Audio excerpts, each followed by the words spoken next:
Don't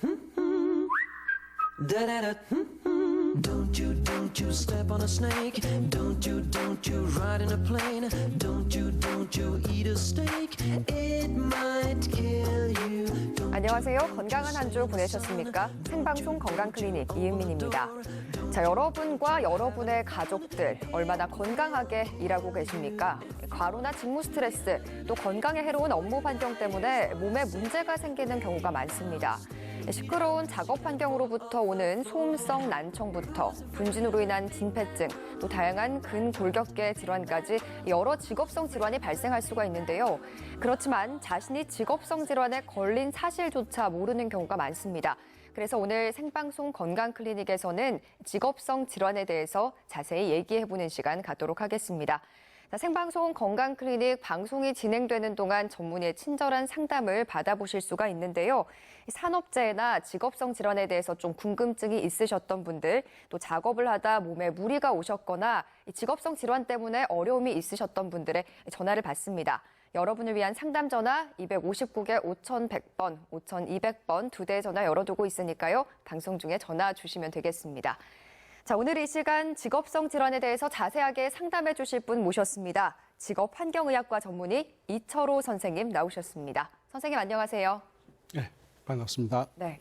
자, 오늘 주제가 직업성 질환입니다. 저에게도 좀 생소한 말이거든요. 이게 뭐 직업이라든지 업무와 관련한 질환이라고 생각을 하면 될지 좀 정확하게 정의를 좀 말씀해 주십시오. 예, 그렇습니다. 이 직업성 질환이라고 하는 것은 직업적 요인에서 발생하는 모든 질환을 통칭한 말이죠. 고전적인 직업병인 진폐증이나 소음성 난청과 같은 그런 병에서부터 최근 통계에 가장 많이 잡히는 직업성 근골격계 질환, 그리고 직업성 뇌심혈관계 질환이 이에 해당이 됩니다.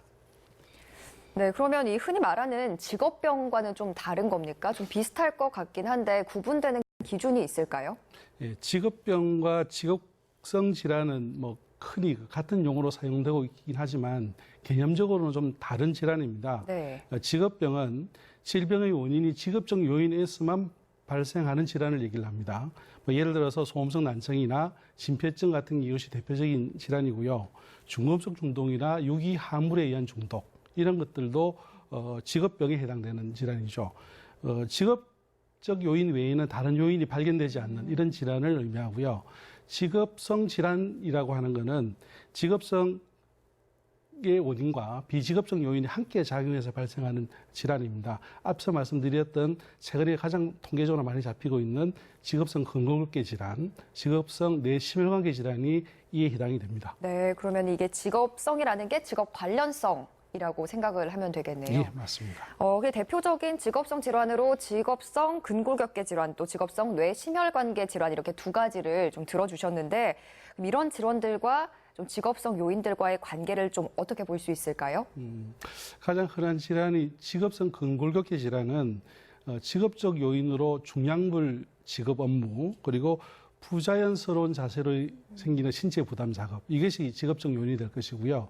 비직업적 요인은 아마 신체적 허약함 또는 어떤 취미생활이나 가정생활로부터 오는 손상, 이런 것이 비직업적 요인이 될 겁니다.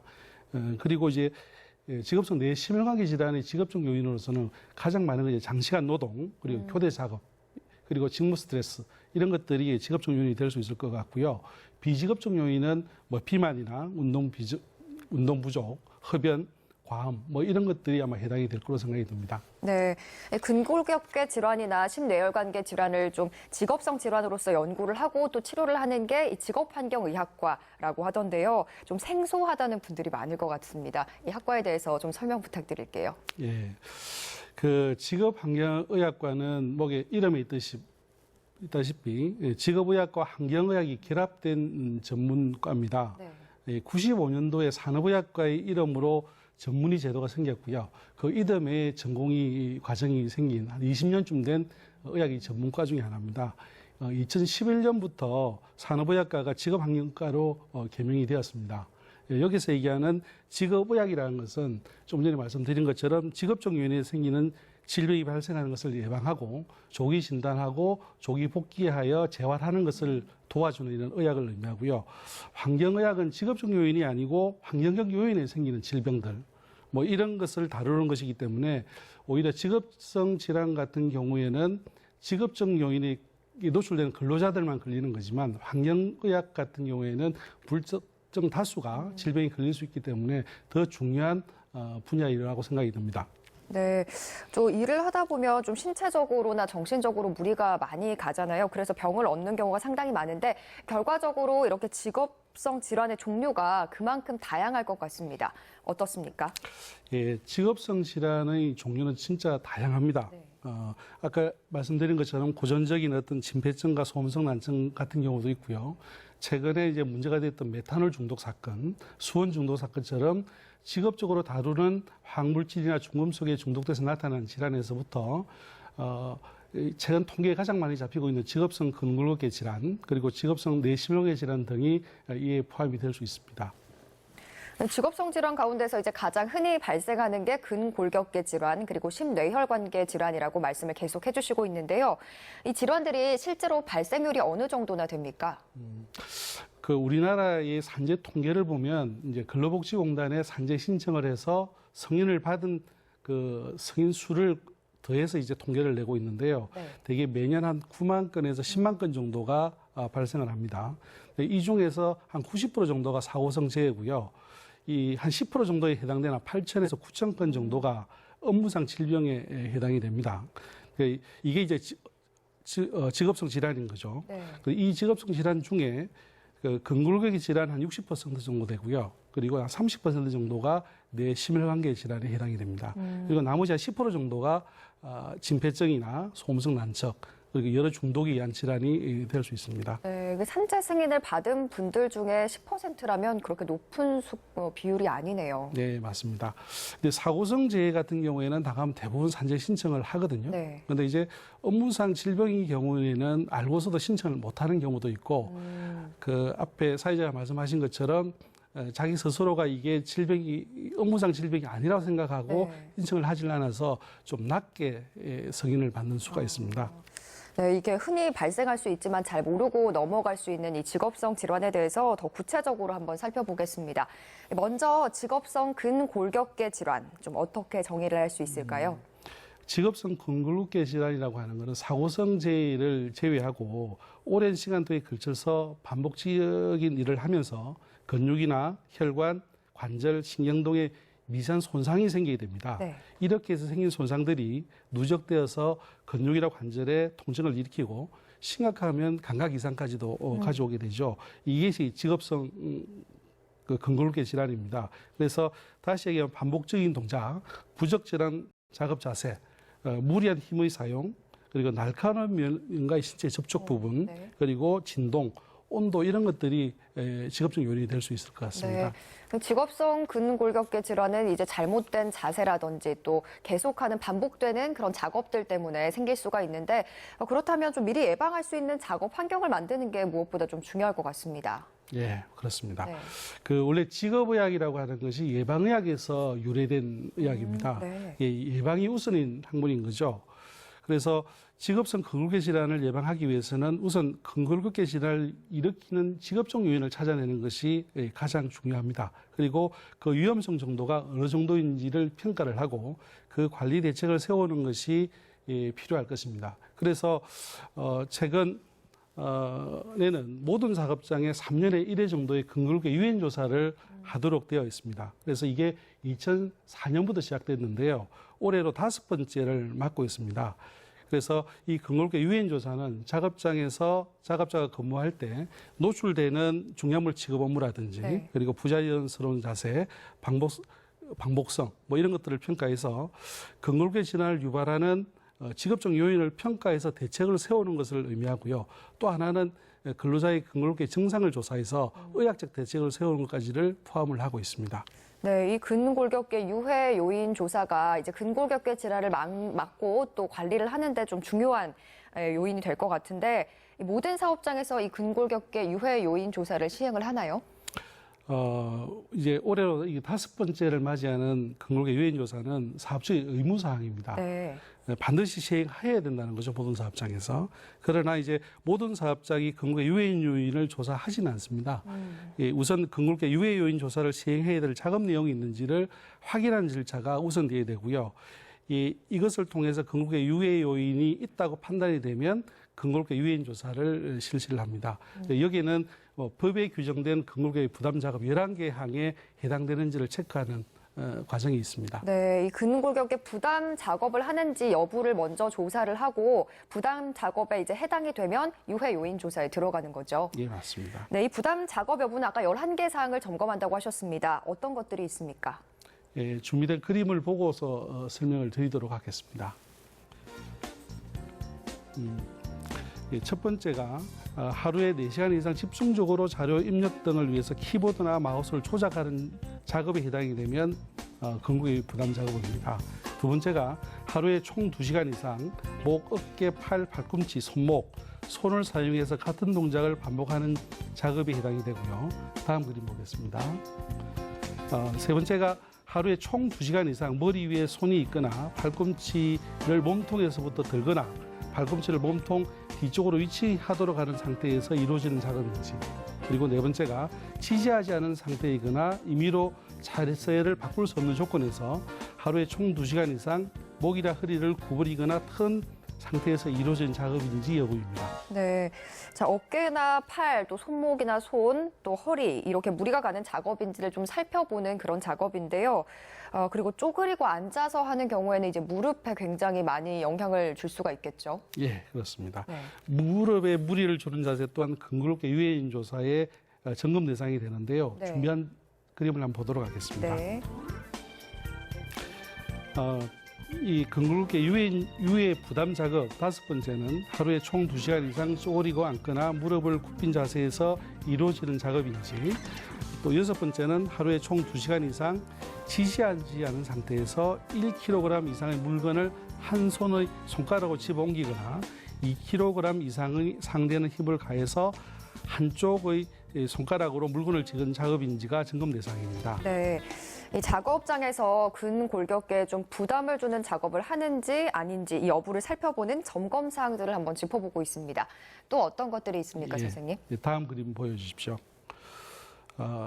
부담 작업 11개 중에서 7번째는 하루에 총 2시간 이상 지지하지 않은 상태에서 4.5kg 이상의 물체를 한 손으로 들거나 독인한 힘으로 쥐는 작업인지 여부가 되겠고, 8번째는 하루에 10회 이상 25kg 이상의 물체를 드는 작업. 그리고 다음 그림 주시면요. 9번째가 하루에 25개 이상 10kg 이상의 물체를 무릎 아래에서 들거나 어깨 위에서 들거나 팔을 뻗은 상태에서 드는 작업인지 여부입니다. 그리고 10번째가 하루에 총 2시간 이상 분당 2개 이상 물체를 드는 작업. 그리고 마지막으로 11번째 부담 작업은 하루에 총 2시간 이상 시간당 10회 이상 손과 무릎을 이용해서 반복적인 충격을 가하는 작업인지, 이게 유해 요인 11가지 점검 사항이 되겠습니다. 네. 네, 생방송 건강클리닉 오늘은 직업성 근골격계 질환이나 심뇌혈관계 질환에 대해서 자세하게 알아보는 시간을 지금 마련을 하고 있는데요. 산업재해나 직업성 질환에 대해서 궁금증 있으셨던 분들, 또 작업하다 몸에 무리가 오셨거나 직업성 질환으로 좀 어려움이 있으셨던 분들의 전화를 받습니다. 자, 지금 연결된 전화 한번 받아보도록 하겠습니다. 여보세요? 여보세요? 네, 안녕하세요. 예, 안녕하세요. 네, 어떤 문제가 있으신가요? 예, 저희 남편은요, 이렇게, 자동차 정비업을 하는 사람인데요. 자동차 정비는 보면은, 여러 파트가 나눠져 있잖아요. 도색이라든지, 하체라든지, 판금이라든지. 저희 신랑은 판금을 하는 쪽이거든요. 네. 판금이라는 게 우리가 자동차 찌그러져 오면은, 사고 나서 오면 그 선다든지, 여러 가지 교체를 한다든지, 이런 작업을 하는 거예요. 그러면은, 그렇게 일을 할 땐 올테 앉아가지고 허리에 힘을 주거든요. 여러 가지 필 때 힘을 주고 하니까 허리에도 힘을 가하게 되면서 어깨라든지 무릎하게 여러 가지 안 좋아요.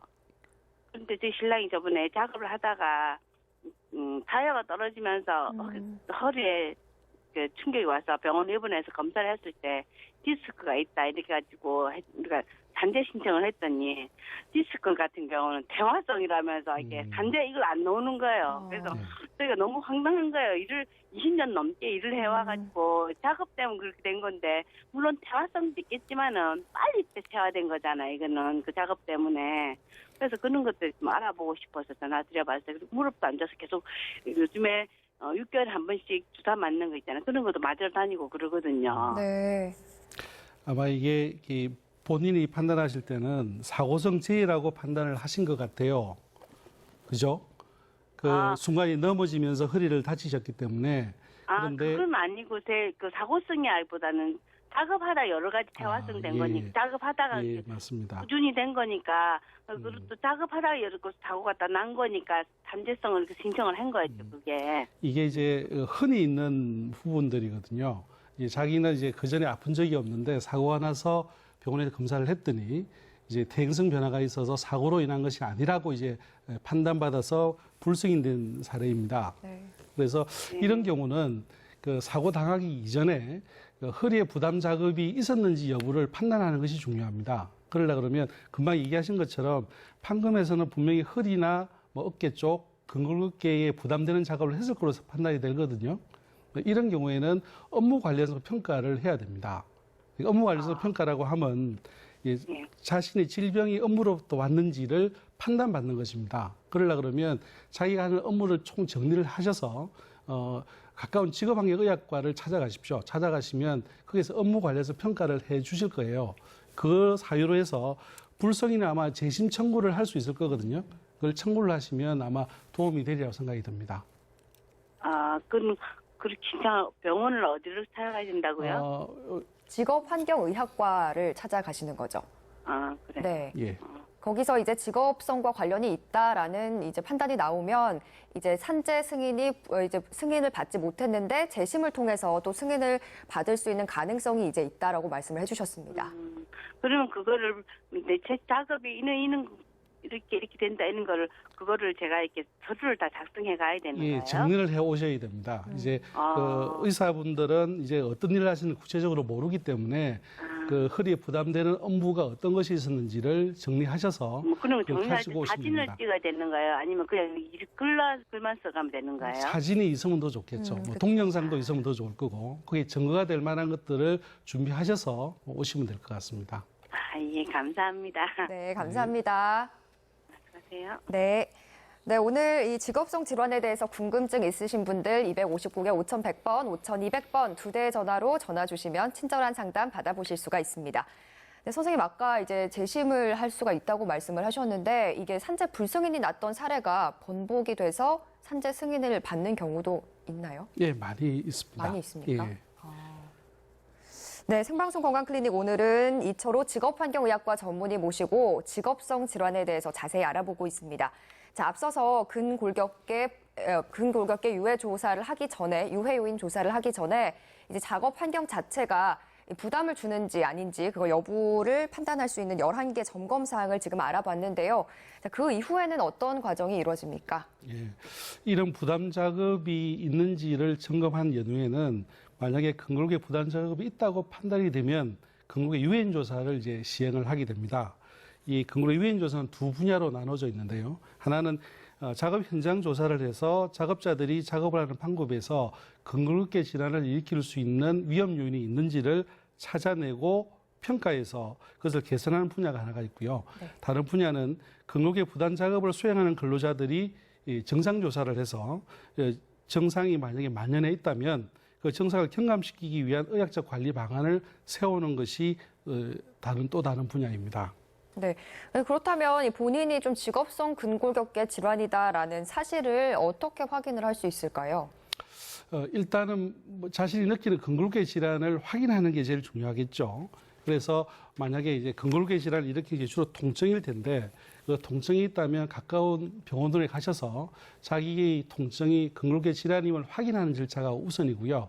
이것이 조금 전에 전화 상담하신 분과 마찬가지로 이게 업무상 질병인지 아닌지를 판단하기 위해서는 업무 관련성 평가를 하셔야 됩니다. 네. 업무 관련성 평가는 자기가 이 직업에서 이 병이 왔다는 사실을 확인하는 일차이기 때문에 자기 신이 하셨던 업무를 정리를 하셔서 그중에 그 질환과 해당되는 아까 전에 얘기했던 저 허리 디스크라 그러면 네. 허리 부담 작업이 있다는 사실을 가지고 네. 직업학력 전문의에 오시면 업무 관련성 평가를 하실 수가 있을 것 같습니다. 그럼 아까 산재 승인이 이제 불승인이 된 게 이제 직업성 요인과 비직업성 요인이 이제 합쳐진 게 직업성 질환이 될 수 있다라고 하셨잖아요. 예. 그러면 그 퇴행성이라는 의사의 말은 이제 비직업성인 것이고, 그렇죠. 퇴행성 퇴행성이란 디스크만 예. 놓고 보면 비직업성인데 이제 그게 원래도 약간 있었지만 업무로 인해서 좀 과중하게 된다면 그게 직업성으로도 이제 판단이 될 수가 있는 그럴 건가요? 수도 있습니다. 직업적으로 발생한 것뿐만 아니라 네. 악화된 요인들도 직업성 질환이 요인도. 될 수도 있는데 네. 이 퇴행성 변화라는 것이 나이를 먹으면 저절로 오는 것들과 무리한 작업을 해서 퇴행성 변화가 빨리 오는 촉발된 것들이 네. 합해졌을 가능성이 높다는 거죠. 네.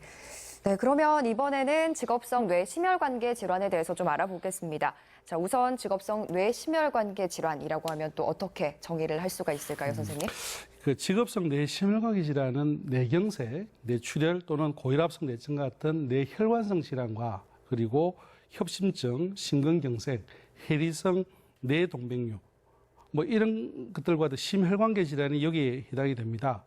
이러한 질병으로 진단받은 사람들 중에 업무적인 과로가 있었거나 스트레스에 의해서 발생하였다면 직업성 뇌심혈관계 질환이 해당이 될 수 있습니다. 이 역시도 직업성 근골계 질환처럼 업무 관련성 평가가 이루어져야지만이 직업성 뇌심혈관계 질환이 될 수가 있을 것 같습니다. 네, 특히 좀 뇌심혈관계 질환이라고 하면 이 갑작스러운 이 돌연사의 원인이 또 될 수가 있는 만큼 미리미리 관리가 좀 필요할 것 같은데요. 그렇죠? 예, 반갑습니다. 그 뇌심혈관계 질환은 뇌와 심장의 혈관이 막히거나 터지지 않으면 별 증상이 없습니다. 그래서 검사를 해도 이상 소인이 없다고 얘기할 경우가 많겠죠. 그래서 이 병은 조기 진단보다는 예방이 더 중요하게 되는데요. 네. 그 이러한 질병을 일으키는 어떤 위험 요인을 미리 확인을 하고 위험 요인을 제거함으로써 예방이 가능하기 때문에 직업성 뇌심혈관계 질환을 예방이 가능할 것 같습니다. 네, 예방이 중요하고 또 위험 요인을 어떻게 관리하느냐에 따라 결과가 좀 달라질 수 있다라고 하셨고, 그렇다면 이 직업성 뇌심혈관계 질환의 위험 요인이라고 하면 어떤 것들이 있을까요? 예, 준비된 표를 보고 말씀을 드리겠습니다. 준비된 표를 보시면 네. 결국엔 뇌심혈관계 질환이 발생하는 것은 동맥경화에 의해서 발생을 합니다. 이와 관련돼 있는 부분들이 나이와 성별, 유전과 같은 수정이 불가능하죠. 저 부분들은 네, 저런 요인에서 발생하기도 하고 생활 습관인 흡연, 음주, 운동, 영양, 또 만성 스트레스 이런 부분에 의해서도 동맥경화가 유발될 수 있습니다.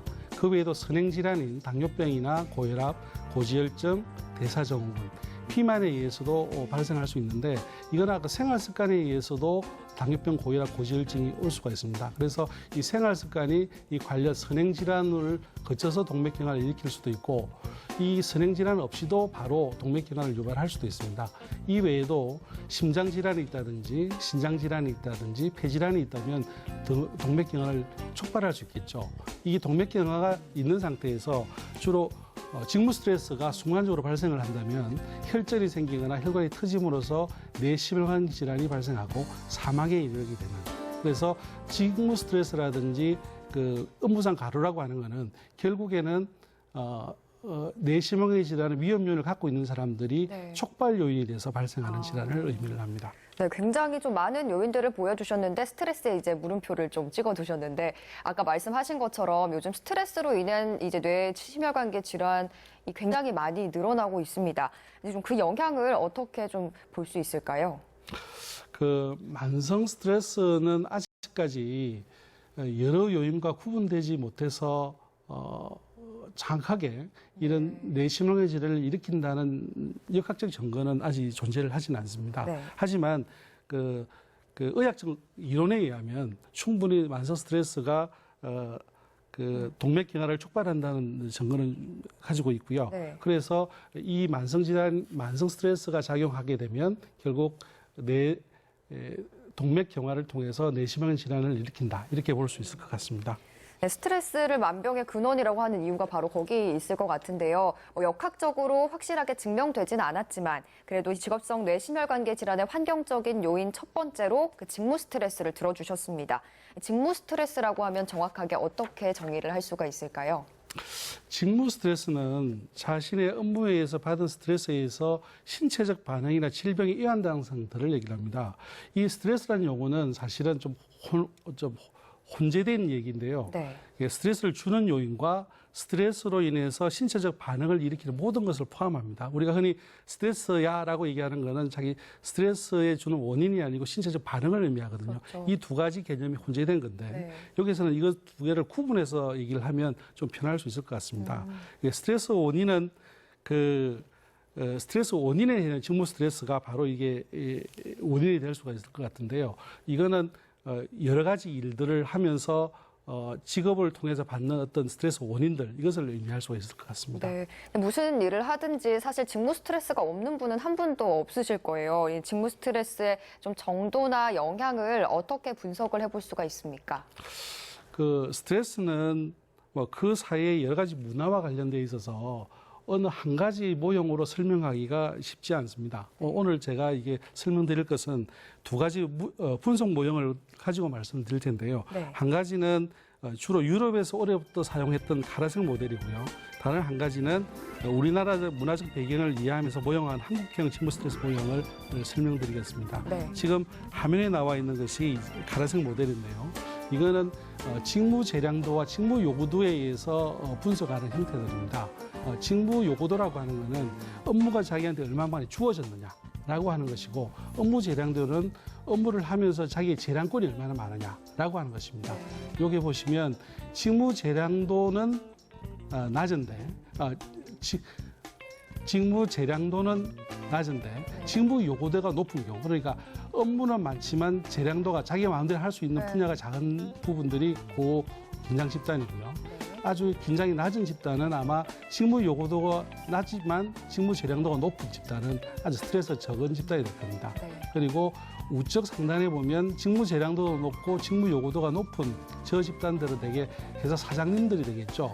예, 이런 분들은 아마 능동적 집단인데 되게 고긴장 집단에 비해서 나머지 세 가지 능동적 집단이나 수동적 집단, 저긴장 집단을 다 합한 것보다 고긴장 집단들은 한 3배 정도 뇌심혈관계 질환이 많이 발생하는 것으로 알려져 있습니다. 네. 그것이 이제 스트레스로 인한 발병이 많다는 것을 의미하는 거죠. 네, 방금 표가 가라색 모델이었고 예. 지금 이제 한국형 직무 스트레스 모델입니다. 예, 한국형 직무 스트레스 모형은 한국의 문화를 조금 떠서 만든 건데요. 굉장히 복잡한데요. 그렇죠. 네. 그러니까 한국 문화가 조금 복잡할 수 있습니다. 직장 문화도 다를 수 있고요. 네. 그래서 그 왼쪽에 보시면 직무 스트레스의 어떤 요인들을 분석했을 때는 아마 그 물리적 요인, 주로 이제 환경이 지저분하거나 찬 공기에서 일을 하거나 이렇게 되면 스트레스가 많다고 보고요.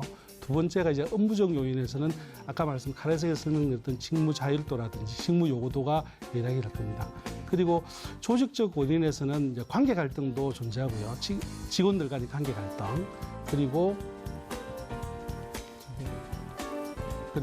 네. 직종에서 발생하는 직업에서 발생하는 다양한 요인들을 8가지로 분석을 해서 네. 업무에 스트레스가 있는지를 확인하는 절차가 될 것 같습니다. 네, 이 다양한 유형의 직무 스트레스를 좀 예방을 하는 게 이 직업성 뇌심혈관계 질환을 예방할 수 있는 그런 방법이 될 텐데 직무 스트레스를 좀 어떻게 하는 게 좋을까요, 선생님? 그 직무 스트레스를 예방하는 방법은 제일 중요한 게 스트레스의 원인을 찾아내는 겁니다. 그거를 찾아내서 개선 활동하는 것이 그 이미 스트레스를 받아서 신체 반응이 나타난 반응과 같이 관리할 것이 필요할 겁니다.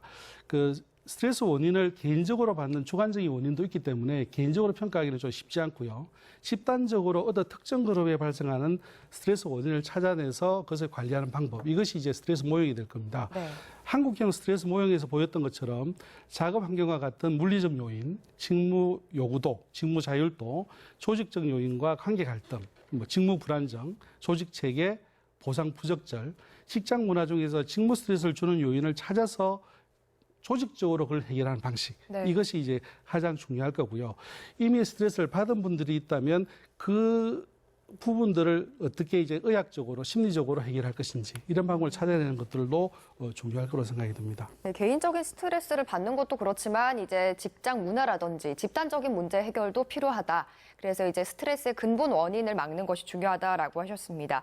네, 개인적으로 스트레스를 풀기 위해서는 좀 취미라든지 또 상담을 받아보는 것도 도움이 되겠죠. 예, 그렇습니다.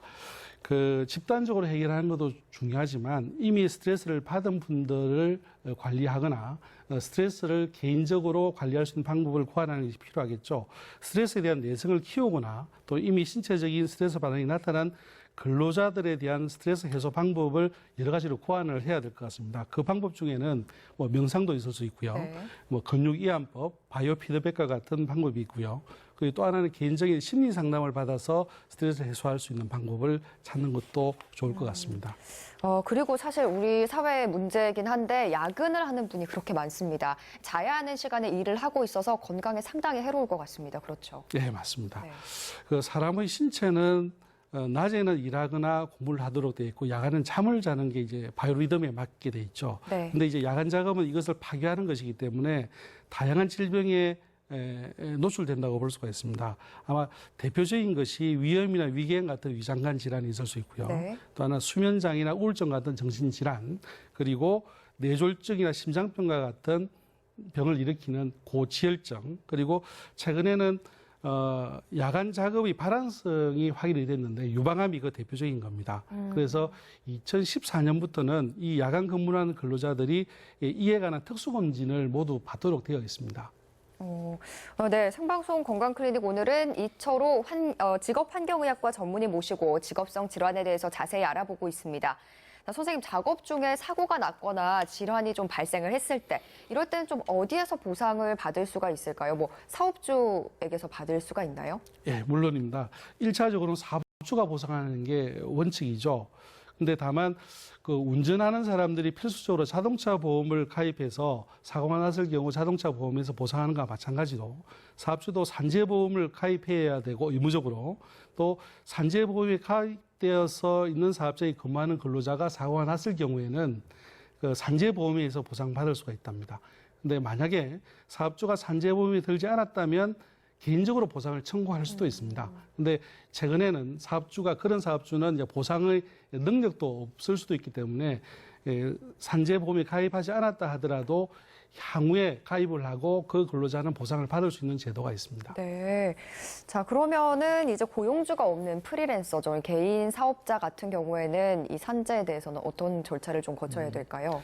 산재보험의 원칙은 산재보험을 들어야지만이 보상을 받을 수가 있습니다. 네. 그래서 산재보험은 근로자가 내는 것이 아니고 사업주가 미리 내돈 돈을 나중에 이제 보상을 받는 것인데 네. 프리랜서 같은 경우는 사업주가 자신인 거죠. 어찌 네. 보면. 그래서 그분들 같은 경우는 조합을 만들어서 그 조합이 산재보험을 들고 향후에 산재가 났을 때 보상받는 이런 방식도 있습니다. 개인적으로 산재보험에 가입을 한다거나 아니면 노조 같은 단체를 만들어서 받을 수가 있다. 네, 그렇습니다. 대표적인 사례가 아마 그 캐디분, 골프장의 캐디분들이 조합을 만들어서 네. 산재보험에 가입한 그런 예를 알고 있습니다. 사례가 있군요. 그렇습니다. 네. 산업재해라고 하면 일하는 중에 사고로 다치는 경우도 있지만 이 직업적인 요인에 의해서 질환이 생기는 경우도 있습니다. 이런 경우도 포함이 되는 건가요? 예, 그렇습니다. 산재 사고라고 하는 것은 산업재해는 사고성 재해와 업무상 질병으로 나눌 수 있습니다. 그 사고성 재해는 업무 중에 사고가 나서 뭐 골절이 있거나 화상을 입었거나 이런 질병을 얘기하고요. 업무상 질병은 이런 사고 없이 오랫동안 그 직업에 일을 하면서 직업적 요인에 의해서 발생한 질병을 모두 통칭을 합니다. 그래서 이런 사고성 재해 같은 경우에는 그 재해 경위를 명확히 적어서 근로복지공단에 신청을 하면 되는데 최근에는 병원에서 직접 인터넷으로 신청을 해주는 제도도 있습니다. 네. 근데 작업 중에 사고가 나는 건 좀 명확하지만 이제 작업 중에 생긴 질환에 있어서는 좀 인과관계를 밝히는 게 직업과의 연관 관계를 밝히는 게 좀 까다로울 것 같은데요. 어떻습니까? 예, 그렇습니다. 업무상 질병인 경우는 조금 복잡할 수가 있습니다. 그 질병의 특성상 사고 경위를 명확히 할 수 없기 때문에 그 진단받은 질병이 자신의 업무로부터 발생했는지를 확인하기 위해서 재해 경위서를 작성을 하셔야 됩니다. 네. 그래서 이게 재계획서를 작성을 하게 되면 자기의 업무 중에 이 병을 일으킬 직업적 요인을 확인한 절차가 필요한데요. 이것이 이제 업무 관련성 평가라고 합니다. 네. 이 부분을 담당하는 것이 저희 직업환경의학과인데요. 만약에 이런 부분이 있다면 직업환경의학과를 방문해서 진료 또는 상담을 통해서 업무 관련성 평가를 받으시면 될 겁니다. 주로 업무상 질병인 경우에는 근로복지지사에서 판단하는 것이 아니고 지역본부에서 판단을 합니다. 네. 질병판정위원회에서 판정을 해서 성인 여부를 가름하고 있습니다. 네. 실제로 많은 분들이 크고 작은 이 직업성 질환을 가지고 계실 텐데 물론 작업하는 것도 굉장히 중요하겠지만 사람이 먼저여야 되는 게 당연한 이야기인 것 같습니다. 자, 근로자들의 건강을 지키기 위한 내용들을 좀 더 살펴보도록 하겠습니다. 이제 회사에서 일반 건강 진단을 받아라라고 하는데 이건 꼭 받아야 하는 겁니까? 예, 반드시 받으셔야 됩니다. 산업안전보건법에서는 사업주가 자신이 고용한 근로자의 건강 관리를 하도록 의무화되어 있습니다. 이 관리 방법 중에 하나가 이제 일반 건강 진단인 거죠. 네. 그래서 만약에 일반 건강 진단을 하지 않은 경우에는 그 사업주한테 벌금을 먹일 수도 있고요. 근데 사업주가 정상적으로 건강 검진을 받아라고 시행을 했는데도 불구하고 근로자가 받지 않은 경우에는 과태료를 물도록 되어 있습니다. 네. 또 앞서서 야간 근무자 같은 경우에는 더욱 증상이 좀 심각하게 나타나거나 많이 나타날 수 있다라고 하셨는데 이런 경우에는 특수 건강 진단이라는 게 있다고 하더라고요. 특수 건강 진단은 무엇이고 또 꼭 받아야 하는지 또 어떤 분들이 받는지 좀 궁금합니다. 예, 그렇습니다. 특수 건강 진단은 자기가 일하는 그 직업에서 업무적으로 건강에 영향을 주는 요인에 노출되는 경우는 모두 받으셔야 됩니다. 그 업무상으로 건강에 영향을 주는 요인을 살펴보면은 그 메탄올이나 톨루엔 같은 유기화합물이 한 108종 정도 정의되어 있습니다. 법에. 그리고 납과 크롬과 같은 금속류가 19종, 그리고 염산, 질산과 같은 산과 알칼리류가 8종, 일산화탄소나 포스겐 같은 가스 종류가 14종, 그리고 성면과 같은 허가 대상 물질이 13종, 용조듐과 목분진과 같은 분진 종류가 6종, 금속 가공류, 그리고 소음과 진동 같은 물리적 인자가 8종, 그리고 야간 근무의 종류 2종류. 그래서 179종이 건강 유해 요인으로 지정되어 있습니다. 이게 노출되는 모든 근로자들은 특수건강 진단을 받아야 됩니다. 그러니까 신체에 영향을 미칠 수 있는 유해한 이제 물질들을 다루는 이 근로자들이 특수 건강 진단을 받는다라고 말씀해 주셨고 또 배치 전 검사라는 것도 있던데요. 이런 검사는 왜 필요한 건가요? 흔히 이제 배치 전 건강 진단이 취업하기 전에 받는 것으로 알려져 있는데 사실은 그렇지는 않습니다. 이 배치 전 건강 진단은 취업이 결정되고 난 다음에 특수 건강 진단을 받아야 되는 그런 부서에서 일을 하시는 분들이 배치되기 전에 받는 검사가 배치 전 건강 진단인데요. 이걸 받는 이유는 건강에 유해한 요인에 노출되면서도 일을 할 수 있는지, 업무 수행이 가능한지를 판단하는 거와 하는 게와 그 일을 하면서 나중에 질병이 발생했을 때 그전과 비교하기 위한 자료로도 활용이 될 수 있습니다. 네. 그래서 특수건강 진단을 받아야 되는 업무에 투입되고자 하는 분들은 배치전 건강 진단을 모두 받으셔야 됩니다. 네, 이것도 직업성 질환의 예방을 위해서는 또 한 가지 방법이 보호 장구를 잘 갖춰야 한다라는 거라고 알고 있습니다. 어떻게 볼 수 있습니까? 이게 일하면서 보호장구를 차지 않고 일을 하면 제일 좋을 겁니다. 네. 근데 이제 이 공학적으로 아무리 개선한다 하더라도 실제로는 완전히 제거할 수 없기 때문에 보호는 반드시 차야 됩니다. 어찌 보면은 건강을 지키는 제일 최후의 보루라고 볼 수가 있겠죠. 실제로 소음성 난청의 경우에는 한 20, 30년 전만 하더라도 거의 착용하지 않고 일을 하신 분이 대부분 많으셨어요. 네네. 그래서 그분들 중에는 소음성 난청에 걸리신 분이 되게 많고요. 최근 한 10년, 20년 사이에는 기막의 착용이 좀 의무화되고 관리를 잘 함으로써 그 이후에 일을 하신 분들은 소음성 난청이 거의 걸리지 않는 이런 현상을 볼 수 있습니다. 네. 그만큼 기막의 착용 그리고 보호의 착용이 중요하다고 볼 수 있겠습니다. 뭐 내가 설마 하는 그런 마음도 있고 또 일하다 보면 귀찮고 좀 번거롭고 또 요즘같이 날씨가 더워지면은 또 더 번거로움이 커지니까 이제 보호장구를 많이 착용을 안 하시는 분들이 있는데 안전과 건강을 위해서 보호장구를 꼭 착용하시는 게 좋겠습니다. 생방송 건강클리닉 오늘 이철호 직업환경의학과 전문의 모시고 직업성 질환에 대해서 이야기를 나누고 있습니다. 산업재해 또 예방을 위해서 적극적인 노력이 많이 필요할 텐데요.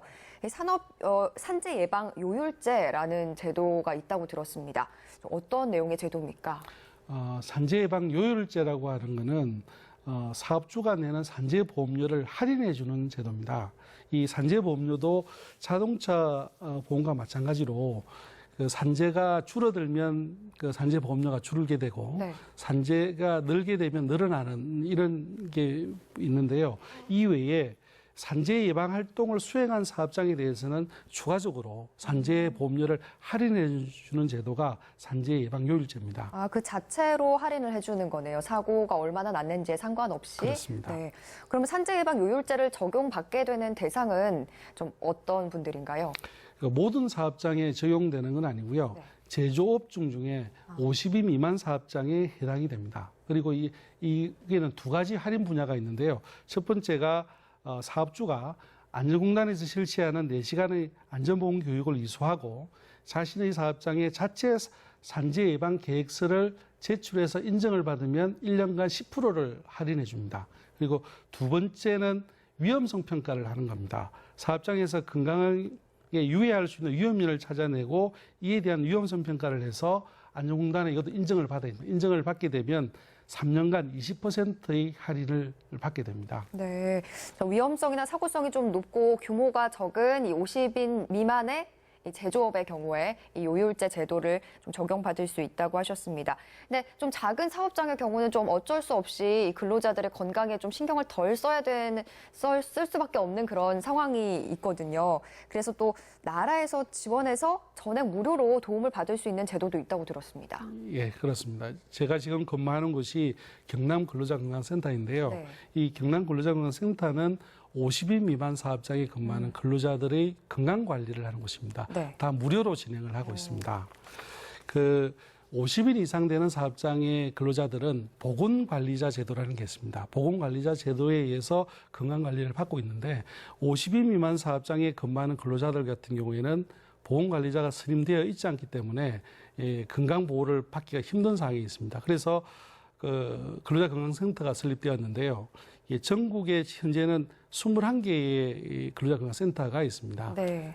2011년부터 시작이 됐고요.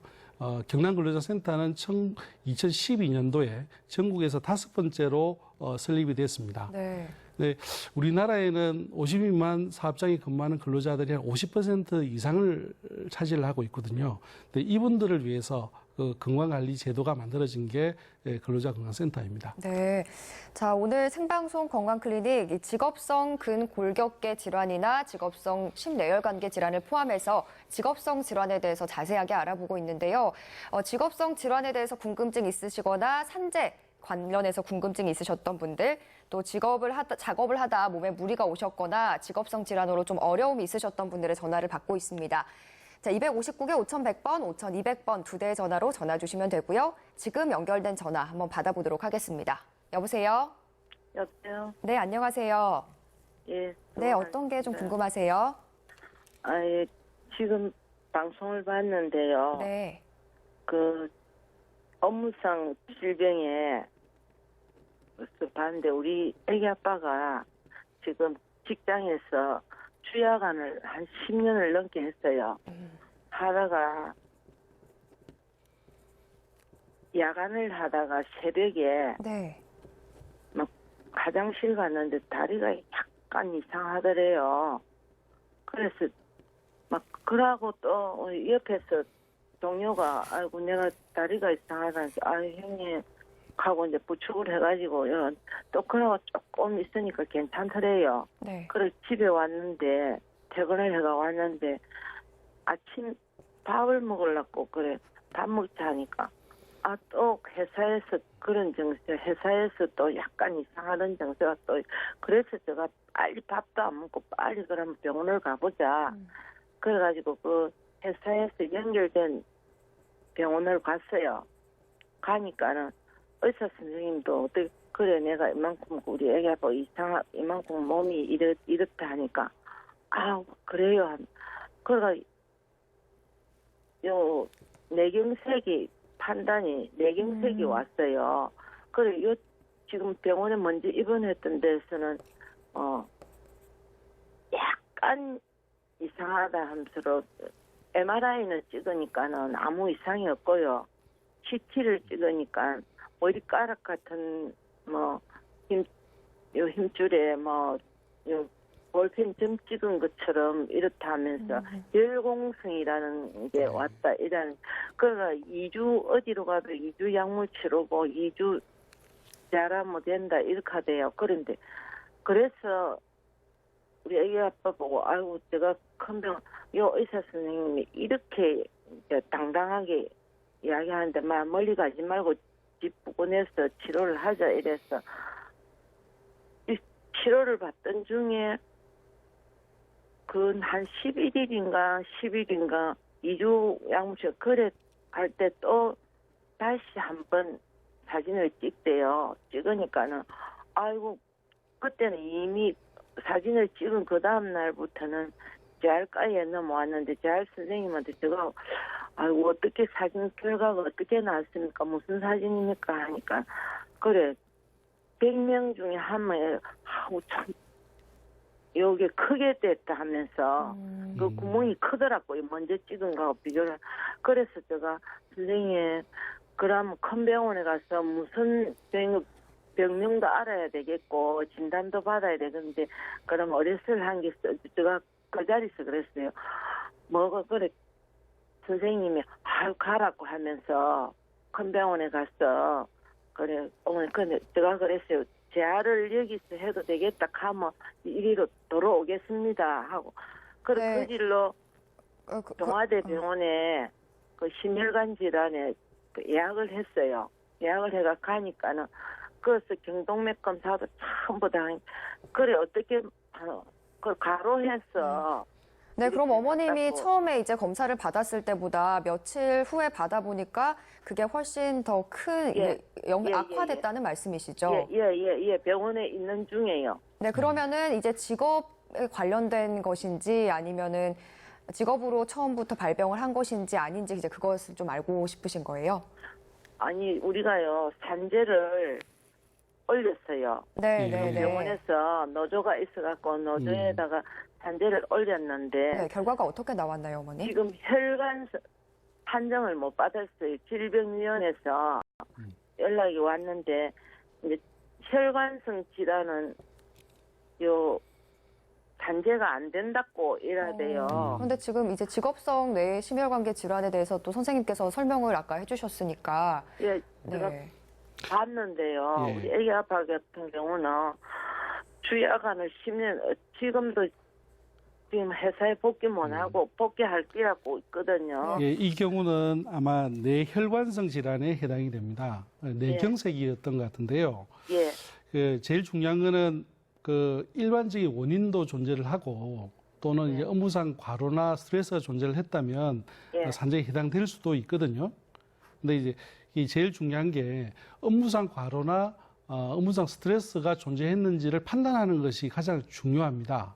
만약에 업무 중에 스트레스라든지 업무상 과로를 입증하지 못한다면 업무상 질병이 아닐 것이고 만약에 그것이 있어서 발생한 것이라면 업무상 질병에 해당이 될 수 있습니다. 그래서 이 경우도 한번 정리를 하셔서 가까운 직업환경의학과를 찾으시면 업무 관련해서 평가를 할 수가 있을 것 같습니다. 아니, 선생님 어디로 찾아갈 거예요? 네, 직업환경의학과로 찾아가시면 됩니다, 어머님. 직업판정의학과요? 직업환경이요. 아, 환경. 네. 아직 그쪽은 찾아가 본 적이 없으시죠? 거기 한번 가셔서 한번 직업 관련성에 대해서 얘기를 나눠보시는 게 좋을 것 같습니다. 아, 예. 제가 보니까 우리 애 아빠 그 의사 선생님도 과로라고 그 써줬거든요. 네, 그러면은 이제 또 찾아가시면 비슷한 답변 얻으실 수 있을 것 이제 같아요. 과로인지 이제 그런 것들은 이제 평가를 해봐야 알 수가 있으니까 네. 한번 찾으셔서 저도였어요. 담당자가요.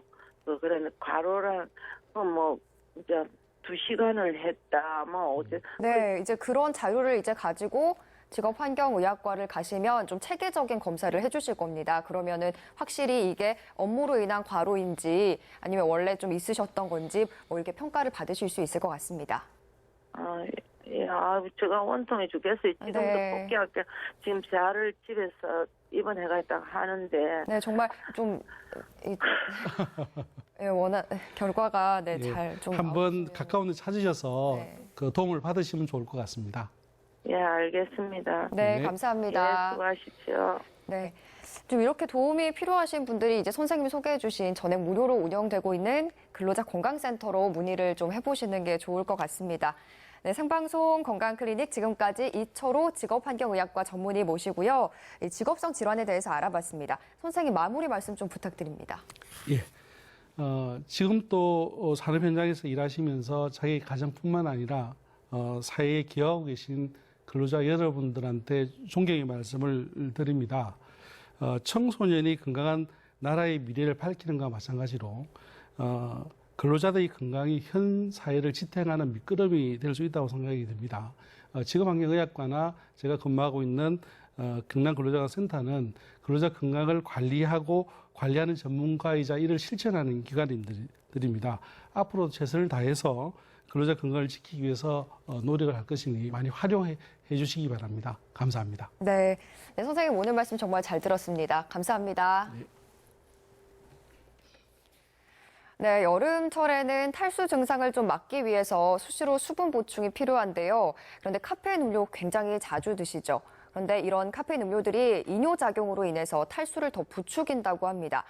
특히 커피는 마신 양의 2배 수분을 몸에서 배출시키는데요. 그래서 중간중간 맹물을 마셔줘야 좋다고 합니다.